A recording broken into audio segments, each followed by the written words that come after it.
नमस्कार दोस्तों, mechanical share में आपका स्वागत है। अगर आपको ये बनाना सीखना है तो वीडियो के साथ जुड़े रहिएगा। कुछ ही मिनट में आपको ये हम बनाना सिखा देंगे। इसको बनाने के लिए हम एक प्लेन लेते हैं।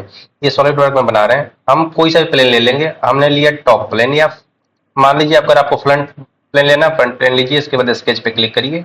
उसके बाद हम सबसे पहले इसको एक एक स्केच बनाते हैं। इसका जो साइड व्यू है उससे हम शुरू करते हैं। सबसे पहले हम एक सर्कल लेते हैं। सर्कल लेकर हम जो इसमें नीचे वाला पोर्शन है उसको बनाएंगे। ये जो हमारा रेडियस जाएगा, ये हमारा 80 का डाया बनाने के लिए चाहिए, तो हम 80 का डाया बना दिया, जिसमें कि रेडियस 40 का जाएगा।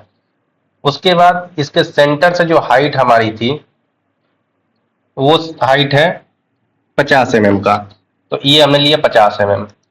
ये आप देखते जाइएगा, जैसे मैं बना रहा हूँ उस तरीके से बनाएंगे तो इजीली बन जाएगा। उसके बाद मैंने ये मिड पॉइंट वाली लाइन ली, और उसके बाद फिर इसको हमने स्ट्रेट लाइन लिया। इसकी लाइन की लेंथ हम कर देते हैं 80 mm। 80 हमने कर दिया। उसके बाद अगर हम यहाँ से यहाँ एक लाइन डालेंगे तो ये सीधा सीधा मिल जाएगा। इसको हमने क्या किया, यहाँ पर लाकर मिला दिया। इसको राइट क्लिक किया, सेलेक्ट स्केच, फिर से दोबारा गए स्केच पे। आप ये स्केच भी देखते रहिएगा, मैं इसलिए स्लोली बना रहा हूँ ताकि आपको दिखता रहे। इसके बाद इसको हम इस लाइन पर क्लिक करेंगे, बीच वाली लाइन पे, और यहाँ पर एक पॉइंट आता है कंस्ट्रक्शन जियोमेट्री। इस पर हम क्लिक कर देंगे तो ये हमारा सॉलिड स्केच के तरीके से नहीं होगा। उसके बाद हम ये ट्रिम कमांड पे जाएंगे। इसको जो एक्स्ट्रा पोर्शन है उसको ट्रिम कर दिया। ये हमारा शेडेड स्केच बन गया। उसके बाद हम इस पे ये लेते हैं, सर्कल लेते हैं। सर्कल लेने के बाद इसमें एक होल था जिसको आपने देखा था, ये होल लेंगे। ये होल हमारा था 32 mm का, तो हम 32 mm का होल लेते हैं, ओके कर देते हैं। अब ये हमारा एक स्केच बन गया है। इसको हम क्या करेंगे, देखिए कहां पर गए थे, ये फीचर में गए थे। फीचर में जाकर एक्सट्रूड पर क्लिक किया। अब इसकी जो लेंथ थी वो थी 100 mm, तो ये हम 100 mm कर देते हैं। टाइपिंग एरर हो गया, 100 ओके किया, ओके कर दिया। 100 mm करने के बाद अब इस वाले फेस को हम सेलेक्ट करेंगे, इस पर क्लिक कर देंगे। इस पर हम स्केच ड्रॉ करेंगे। एक्चुअल में आपने देखा होगा इधर साइड में और इधर साइड में दो पतले पतले स्लिट टाइप के थे, बाकी एरिया में कुछ नहीं था। तो हम क्या करते हैं, इसको बीच वाले एरिया को अगर हम सर्कल रेक्टेंगल लेकर बनाकर काट रहे हैं, ये कॉर्नर रेक्टेंगल लेते हैं, ये हमने ऐसे सेलेक्ट किया, इसको इस तरीके से लिया। उसके बाद ये रेक्टेंगल लेकर यहां से ये 10 mm का थिकनेस था हमारा, हमने 10 mm रखा।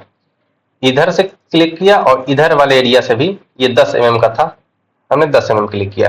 ऊपर से भी ये अपना 10 mm था, हमने इसको 10 mm लिया और ओके कर दिया। अब आप देखिए कि अगर हम इस बीच वाले एरिया को कट कर दें तो जैसा आपको ड्राइंग में दिख रहा था उस तरीके से दिख जाएगा। तो हम इसके लिए एक्सट्रूड कट कमांड फीचर में जाकर क्लिक करते हैं और उसके बाद इसको थ्रू कट कर देते हैं। जब हमने थ्रू कट कर दिया तो ये कुछ ऐसा दिखने लगा। इसके बाद इसके ऊपर जो भी डिजाइने थी वो मैं बनाने जा रहा हूं। इसके ऊपर वाले फेस को हमने क्लिक किया, इस पे स्केच ड्रॉ करने चले गए। यहां पर एक सेंटर पे सर्कल था। अब सेंटर इसका कैसे पाएंगे, तो इसके लिए दो ऑप्शन है। एक तो यहां से लाइन एक ड्रॉ कीजिए, किसी पॉइंट से लीजिए और ये क्लिक कर दीजिए।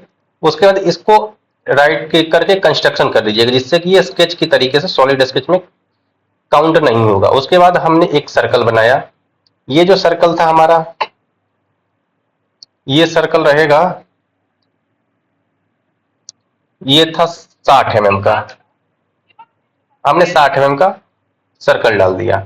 इसके बाद इसकी हाइट जो थी 20 mm थी, तो हम इसको एक्सट्रूड करेंगे ऊपर तक 20 mm, ये 20 mm। फिर हमने इसको ओके कर दिया। अब इसमें एक काउंटर होल था इसी सर्कल के सेंटर पर, हमने फिर से प्लेन लिया, प्लेन के बाद स्केच ड्रॉ किया। फिर हमने इस पे लिया, इसको सेंटर ट्रैक करने के लिए कहीं पे भी सर्कल के किनारे क्लिक करेंगे। उसके बाद इसका जो डाया था वो डाया हमने डाल दिया 40 mm डाल दिया। अब इसका जो डेप्थ था, ये डेप्थ था, डेप्थ बनाने के लिए हम एक्सट्रूड कट लेंगे और उसके बाद इसको हम केवल 20 mm तक कट कर देंगे, तो ये कुछ ऐसा बनेगा। लेकिन जो अपना मॉडल था उसमें थ्रू भी था, तो इस पर एक और सर्कल लेंगे, इस पर स्केच करेंगे और फिर से सर्कल लेकर इसके सेंटर पर इसको ट्रैक करिए, अपने आप हाईलाइट हो जाता है पॉइंट। उसके बाद यहाँ पर ये लिया, ये 20 mm का था, तो यहाँ पर हम 20 mm डालकर इसको एक्सट्रूड कट कर देंगे। फिर से फीचर में जाकर एक्सट्रूड कट कर दिया। इस तरीके से ये हमारा मॉडल बनके तैयार हो जाता है। अब इसमें बात आती है कि यहाँ पर अगर रेडियस डालना चाहें तो रेडियस डाल लीजिए। अब रेडियस कितने का डालना है? रेडियस हमें डालना है 2 mm का, ये वाले रेडियस 2 mm का। और इधर का भी हम जितना फेसेस हैं इन सबको हम 2-2 mm का रेडियस डाल लेते हैं। 2-2 mm का रेडियस इस पर भी डाल लिया, ये भी लाइन पे डाल दिया, इस पर भी डाल दिया। ये सारे रेडियस 2 mm के रहेंगे। इस पे भी डाल दिया हमने और ओके कर दिया। ये जो रेडियस डालने हैं इन पे, ये हम चैम्फर डालना चाहते हैं। यहाँ पर हमें चैम्फर की जरूरत है 0.5 का। हमने 0.5 का चैम्फर डाल दिया, इस पर भी डाल दिया। जितने आईडी वाले होल्स हैं उसमें मैं चैम्फर डालना चाहता हूँ, रेडियस नहीं। वहां पर हमें चैम्फर की रिक्वायरमेंट है।